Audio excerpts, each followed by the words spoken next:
Okay, Brian Lee Crowley, you know, I've had lots of laughs just before we start recording this. Center Race Conservatives, a group that you've been kind enough to lend us your ideas and your support. And we're here to talk about a series of essays that we've got featured on your website. And these essays are impartially spurred on by the conservative leadership race that's going right now. But I'd like you to start, Brian. I asked you a minute ago, what's the biggest question or the biggest issue and topic that you'd like to highlight today that ties in what we're doing at Center Race Conservatives and the subject of your essay? So why don't you give us that?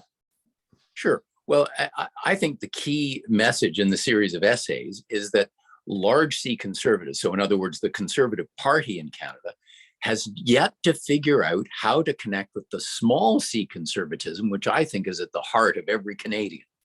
So what am I talking about when I talk about small C conservatism? I'm talking about the fact that there's a series of values and institutions and behaviors that really together make up small C conservatism. And I'm talking about, responsibility for self, accountability for our actions, the rule of law, a strong work ethic, and a whole bunch of other things that I think most people wouldn't have any trouble figuring out. These are the things that are at the heart of small C conservatism. And I think because these are values, if you wrote them down on a piece of paper and you show them the average Canadian and say, what do you think of these values? They say, well, yeah, that's the way I live. I live according to those ideas. What I'm saying in these essays is that large C conservatives, they get hung up on what I think of as kind of boutique political issues. Climate change skepticism or, long gun registries. No, don't get me wrong. I'm not saying that those things aren't important and don't matter to, important parts of the electorate, but they're not something that reach across those groups, across many parts of the electorate that constitute a message where, if the large C conservatives could get that message across, the average Canadian would say, yeah, they're talking to me. They're talking about what I think is important. Well, that's key there, Brian, because if you look at our logo behind me, we are trying to make sure that mainstream Canadians have a voice. And so I'm just going to quote one of the passages of your essays, is that we have a, quote, a moral and political duty under our constitutional system to offer an electable alternative to the government of the day. So as large C conservatives, we haven't done that. And is part of that because it's not, it's the party's fault or it's our leaders' fault? Where has been the disconnect, and how do we fix that? Yeah, you see, I think that there's a lot of people in the large C Conservative Party, got there because of some issue that they feel really strongly about. Right. And those issues then become those boutique issues that I talked about. They don't spend enough time thinking about, well, what fine, this issue motivates me, long gun registries or abortion or, climate change skepticism, but they don't ask themselves, okay, what's the connection between that issue and conservatism as an idea or a movement? And you see, I happen to think that Canadians are not, we're kind of an anti-intellectual people, like nobody's talking about Burke and Adam Smith at Tim Hortons, okay? And I don't say that in any critical way. That's absolutely fine. But these ideas do matter in the world. You see, ideas do provide us with a framework for thinking about things. And so I think that what happens is that because there's this kind of anti-intellectualism in all of Canada's political parties, we don't spend any time thinking about, okay, how do these little issues fit in with a big way of thinking about society? Okay, so let me stop you right there. Populism, where does populism come in? Because we are in the middle of a leadership race, Brian, and I would hope policy rises to the top and we discuss policy, but quite often it turns to what's popular and populist. So what's the connection between the two? And in the context of a leadership race, does policy have a role? Yeah, that's a very interesting question, Rick. So, look, I'm not an anti-populist. In fact, I think populism is the way in which the ideas in the hearts of Canadians rise up. It's very important that our political systems speak to the issues that people care about. Right. And I don't think it's populism for, say, the candidates for the leadership of the Conservative Party say, you know what, inflation is bad for you. You're being screwed by, poor monetary policy, whatever. And people rise up and say, yeah, I care about that. That's not some kind of destructive populism. Mm-hmm. I'll tell you that the reason that populism has got a bad name in Canada is because in the United States, they associate populism with Donald Trump. I'm here to tell you that, I think one of the reasons that Trump was made possible was by the arrogance of, the liberal elites in the United States who, didn't like the ideas that were rising up from people, the day-to-day concerns of people, and they would dismiss them as well, they're baskets of deplorables and they're clinging to their guns and religion and so on. And man, the best way to get people really angry is to say, I don't care about what you think because I think you're stupid and your ideas just are not important to me. I think the important thing for small c conservatives is to create a political movement in which we can accommodate the concerns that people have. We can listen to what people have to say and then tailor some responses that are reasonable, rational, and responsible.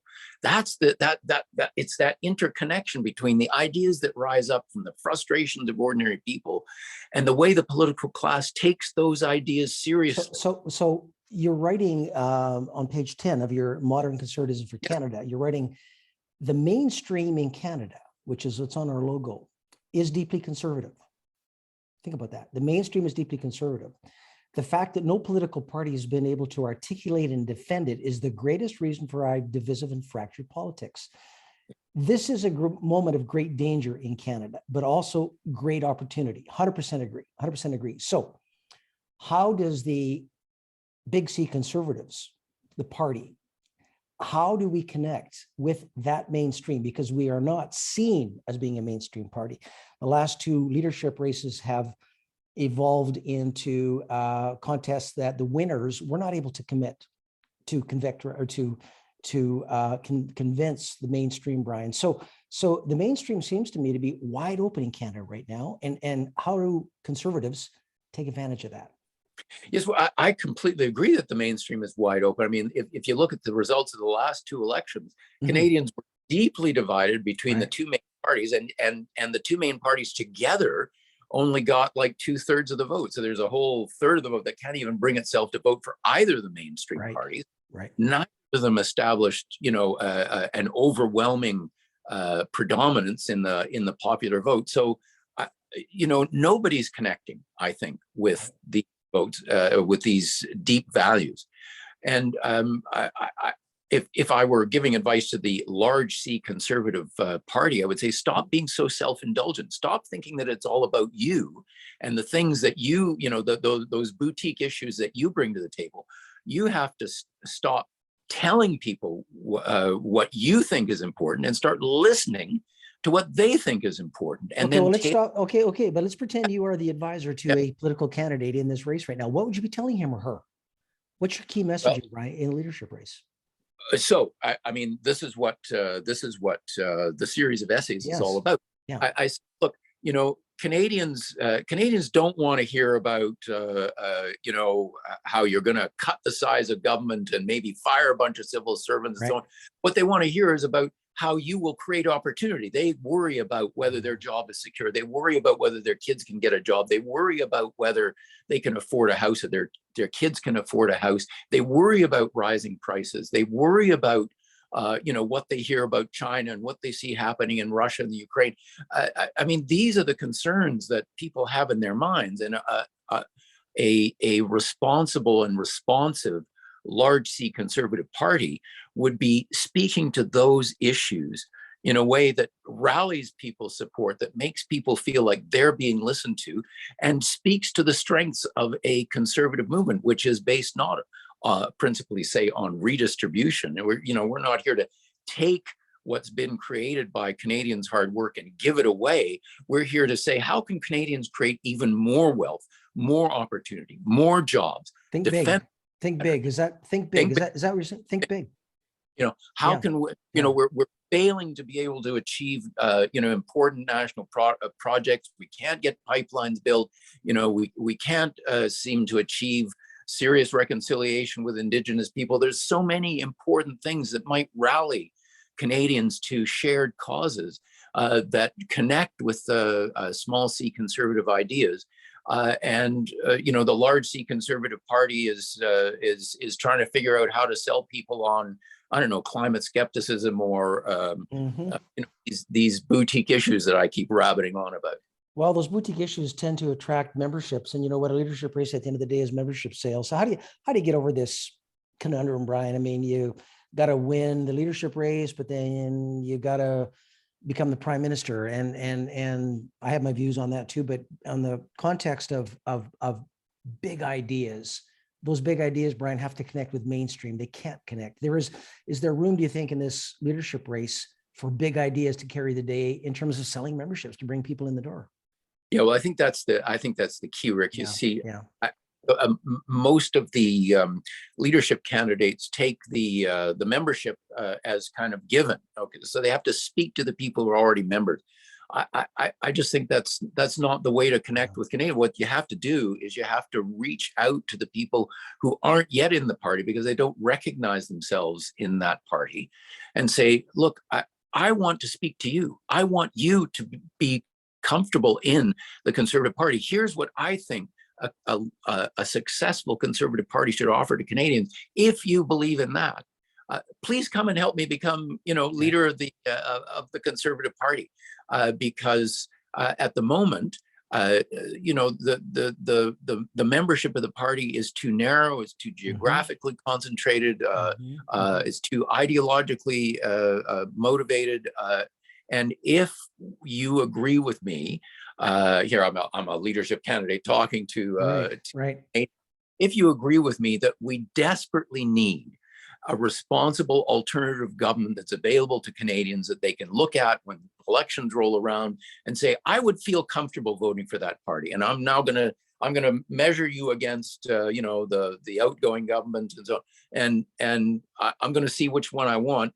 Because at the moment, clearly what's happening is, people are making that weighing up. They're not liking either of the alternative. No. So it's interesting, Brian. We've started does not give the choice they want. We started this platform early March and just launched it about 2 weeks ago. We are today the 3rd of May. You and I are recording this.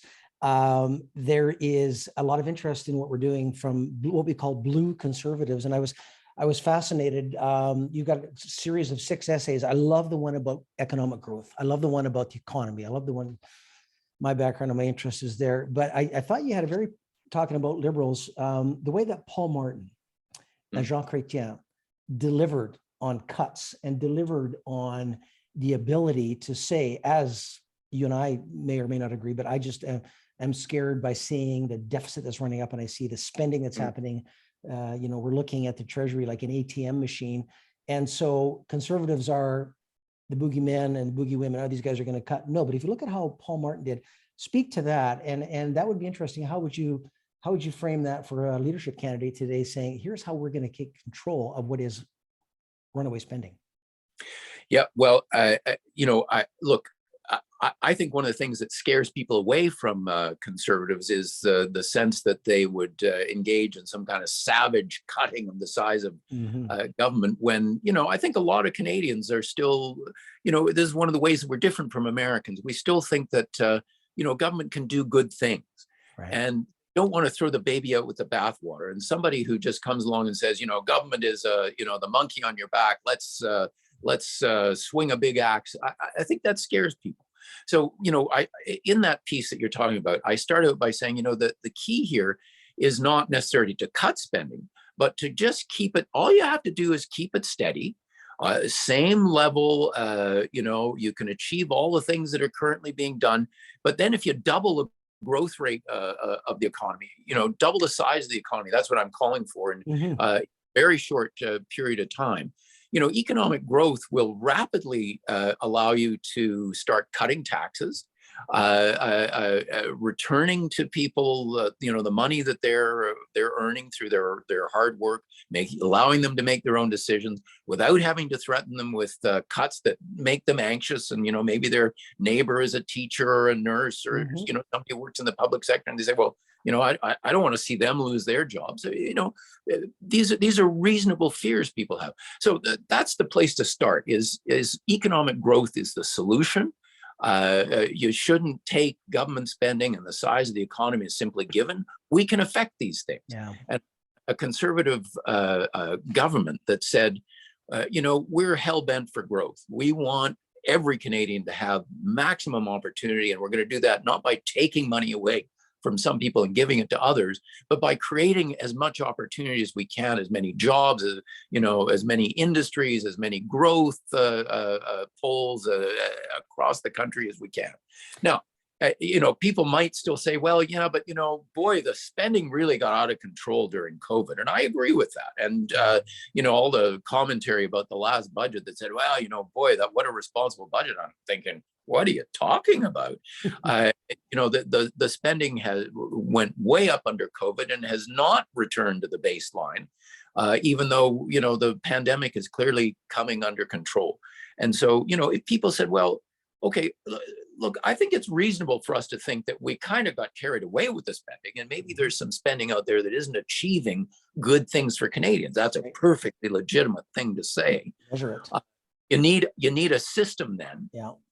For assessing spending to see whether it's achieving good things for Canadians. Because I don't think Canadians are supportive of wasteful spending or spending that doesn't achieve anything worthwhile. And if we can double the economy, Brian, and I think here's what we can do is we can meet our 2% GDP commitment to NATO, because now foreign affairs and military spending are on the radar screen tragically every day. So there's another element of a natural conservative platform is we will be careful on spending. We're going to double the economy. And if we do that, we can meet our military commitments, right? Exactly.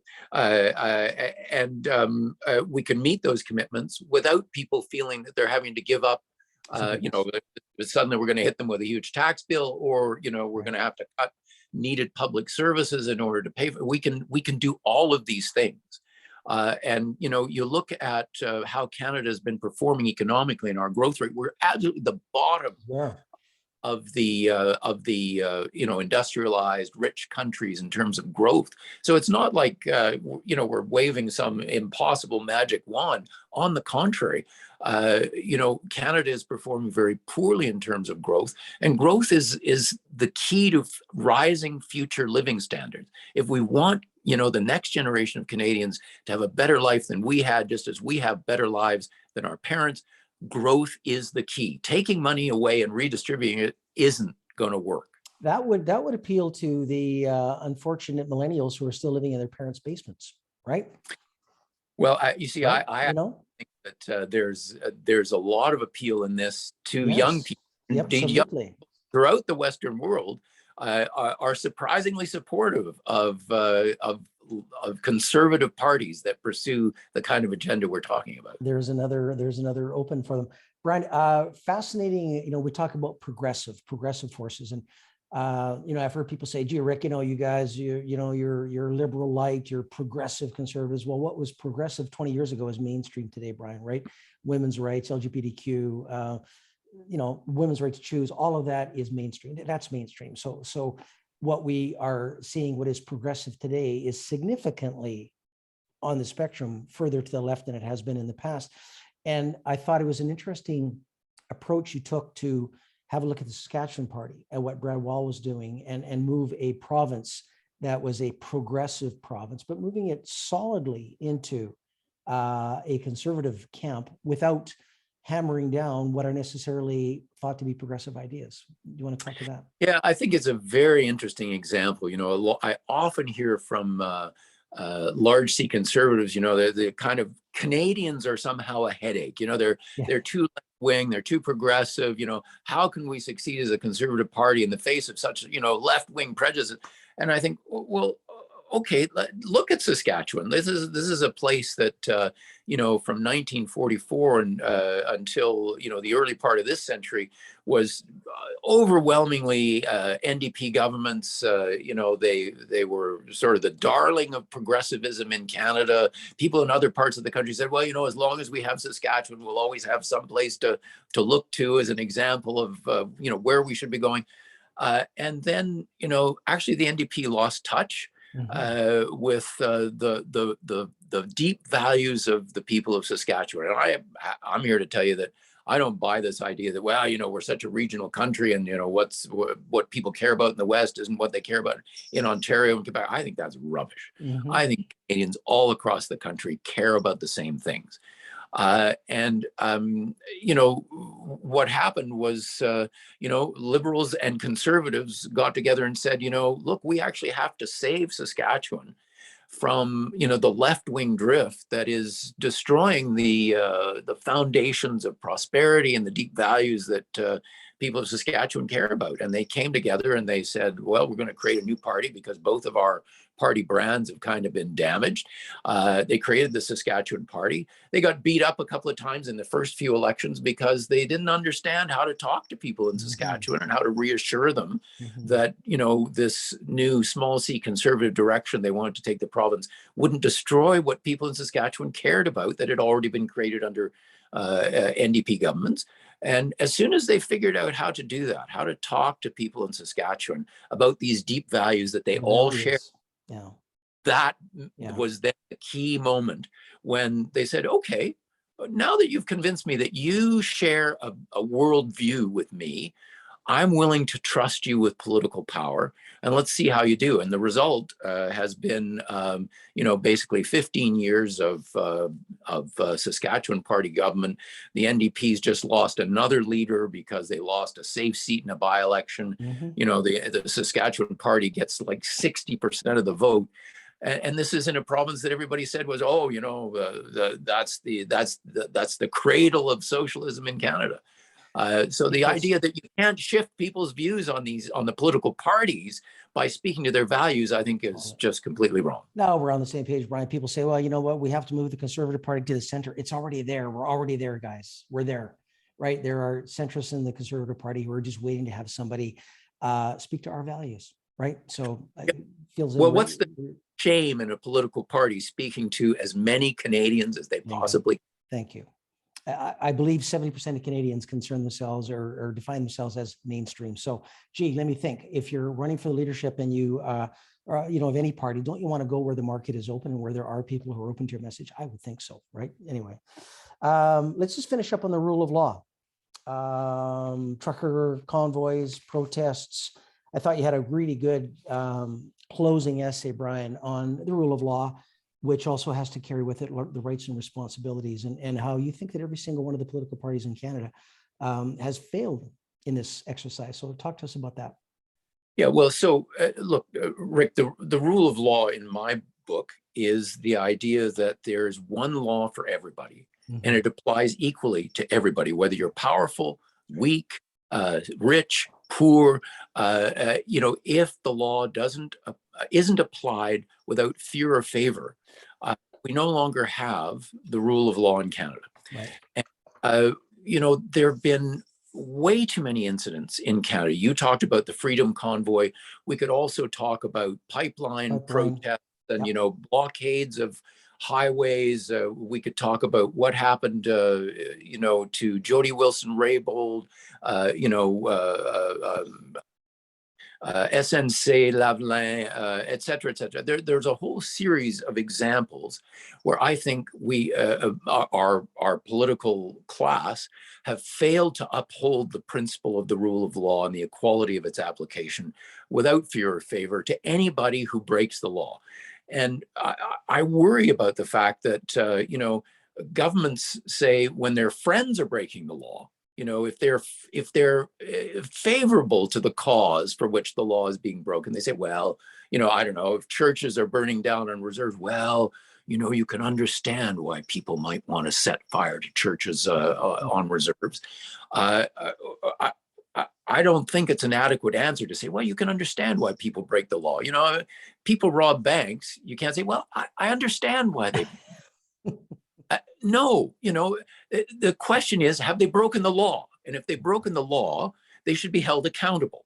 And, so you get people on the left who say, make excuses and don't apply the law to demonstrations or whatever, where they're kind of favorable to what's being promoted by the demonstration. And then when you get the trucker convoy, you say, oh my God, we're going to bring the full weight of the law down. In fact, the ordinary law isn't adequate. We've got to invoke the Emergencies Act so that we can really crush these people. I think, okay, and the Tories are doing the same thing. Oh my God, when someone blocks the highway, bring in the army. Bring bulldozers to clear these demonstrators out. But when it's the Freedom Convoy, these people are speaking up on behalf of, I know. Don't even go there. Don't even go there. Look, I liked the Freedom Convoy. I thought it was unjustified to invoke the Emergencies Act, but I think it was unjustified because there was already laws available to us that would have dealt with the public order issues that the Freedom Convoy raised. And I thought the way that the government brought this to a close was totally disproportionate to the problems that the trucker convoy raised. And I live in Ottawa, and I went and I could see that the way it was being reported in the media was not in any way consistent with what I saw on the ground. So I think every political party in Canada has failed the rule of law test because they want to protect their friends and only punish their enemies. And that's no basis on which a responsible democracy that believes in the rule of law operates. Brian, a series of essays, amazing work, Modern Conservatism for a Modern Canada. It's on our website, centenaryconservatives.ca. And I really want to highlight, you wrote an excellent book called Gardeners versus Designers. And just give us a quick, because we're going to offer anybody who is watching this, sends us an email. We're going to allow you to buy the book at a discount. But I read that book cover to cover on the weekend. Loved it, but I'm a bit of a policy wonk and I love it. So, but tell us why somebody may want to read this book who hasn't read it yet. Gardeners versus Designers. You wrote it in 2020. So, I mean, the book is really the source of many of the ideas in the series of essays that we've been talking. Yeah. Basically, the key idea is the main political divide in Canada now is between those people who say, you know what, we should all acquiesce and rule by experts. There's these smart people out there, they've got PhDs, they work for McKinsey or the World Economic Forum or the UN or something. And because they're smart and because, they have fancy degrees, they should tell us how we should organize our lives and how we should live. And I'm here to tell you that, I have a PhD. I got a fancy degree, and I look at most of the way these people want us to live, and I say, I don't want to live that way. I don't want you telling me how to live. And I sketch out in the book why it actually makes sense for us to think about listening to the common sense of Canadians. That the best way of living your life is understood not by listening to fancy experts with big university degrees, but through experience, by your own lived experience. And it's okay for us to say, you know what, we want to hear what the experts have to say. There are some things on which expert advice is valuable and will help us. But experts don't get to decide how we should live. That's something that we get to decide for ourselves. And indeed, it is one of the great things about Canada. It is one of the societies in the world. And this is what has attracted, 8 million or something immigrants to Canada, is because they leave countries where people tell them how to live. Where they've been bullied and the police show up at their doorstep in the middle of the night and beat them up if they're not doing exactly what government officials tell them to do. We live in a country in which we get to decide. And we get to decide what's important, and we don't let experts push us around.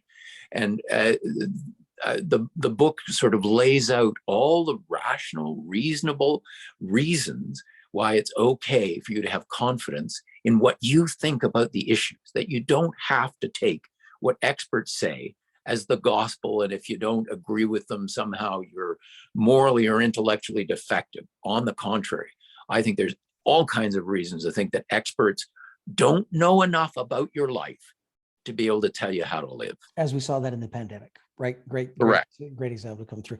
So for anybody who is interested in this book, send us an email, info@centerraceconservatives.ca. You can buy Brian's book on Amazon for $28.50. We're going to give it to you for $28. That's our discount, Brian. Thank you for that. And we're going to get that out to anybody. Again, send us an email, info@centerraceconservatives.ca. Brian, thank you for a conversation. I think it was supposed to be 20 minutes. We're probably at 45 now. A compelling time in the Conservative Party of Canada today as we search for a new leader, third in 5 years. And there has not been a time, Brian, when we need to have this party connect with mainstream Canadians. A lot of the ideas, any one of the Conservative Party candidates who are running for leadership now, I know can find things in your writing that resonates with them. And I'm just going to say to anybody watching this is that if you are interested in supporting any one of the leadership candidates, please take a membership out. A vote on a leadership race, no matter who you decide, is one of the most consequential votes that you can exercise in a democratic society.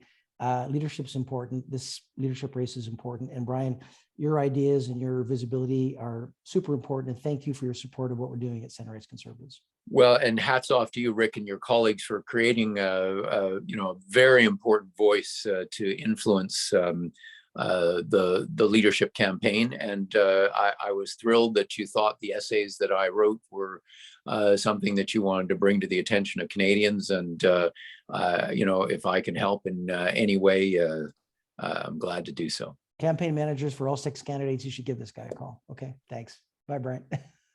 Thanks, Rick. Bye-bye.